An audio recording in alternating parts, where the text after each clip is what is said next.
From the National Newsroom of the Canadian Press, I'm Karen Rebo. Prime Minister Mark Carney says he's had several informal discussions with U.S. President Donald Trump during this week's G7 summit in France, and he expects there will be more before the gathering wraps up later today. Carney and Trump do not have an official bilateral meeting scheduled, but the PM takes no issue with the fact Trump has sat down one-on-one with host President Emmanuel Macron and Indian Prime Minister Narendra Modi.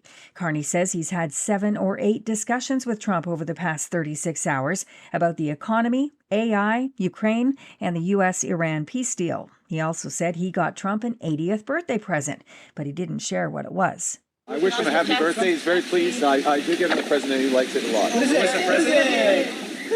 But it's not cold. A BC resident says his family was ready to go when RCMP officers demanded yesterday they leave their West Kelowna home due to a nearby wildfire. Joe Gluska says he and his wife and daughter had 45 minutes to pack what mattered most after winds whipped up smoke from the Callamore Park fire, burning just a block away from their home yesterday morning. The most important thing I've mentioned, several times is my wife and my daughter, we're fine. Everything else is just stuff. The 8-hectare fire burned out of control for much of the day before firefighters deemed it as being held at around 4:30. 2 hours later, the evacuation order was downgraded to an alert for 357 properties. The mayor of Lytton concedes the BC village appears pretty empty, nearly 5 years after a devastating wildfire roared into the community in the Fraser Canyon.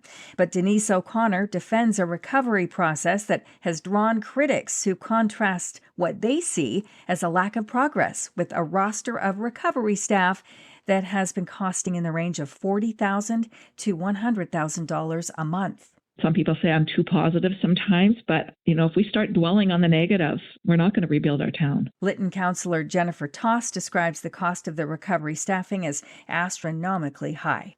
Ghana and Panama will launch their World Cup soccer campaigns tonight at Toronto Stadium in the second of 6 games to be played in the city. Canada's men's team will play its second game tomorrow in Vancouver against Qatar.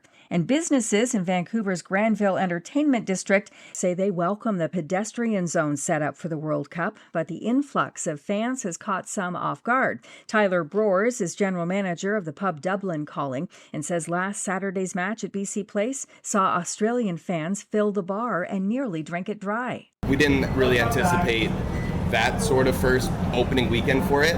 I'm not sure if anyone's going to be able to top the Australians. That was very unique and amazing experience to have. They've ordered 200 kegs to fill the upcoming demand. This is the Canadian Press. In sports, Lionel Messi turns 39 next week, but he got to celebrate early by registering his first ever World Cup hat trick last night, sending his defending champion Argentina to a dominant 3-0 victory over Algeria in its group stage opener in Kansas City. Other games, Norway beat Iraq in Boston 4-1. Kylian Mbappe scored twice as France posted a 3-1 win over Senegal, and Austria won a World Cup game for the first time in 36 years. With a 3-1 win over Jordan. In baseball action, the Toronto Blue Jays scored a 6-1 victory over the Red Sox in Boston. George Springer had a 2-run home run, the 300th of his career. Home runs were also had by Davis Schneider and Andres Jimenez. In the American Hockey League Championship, the Toronto Marlies edged the visiting Chicago Wolves 1-0 to take a commanding 3-0 lead in the Calder Cup final. From the Canadian Press, I'm Karen Rebo.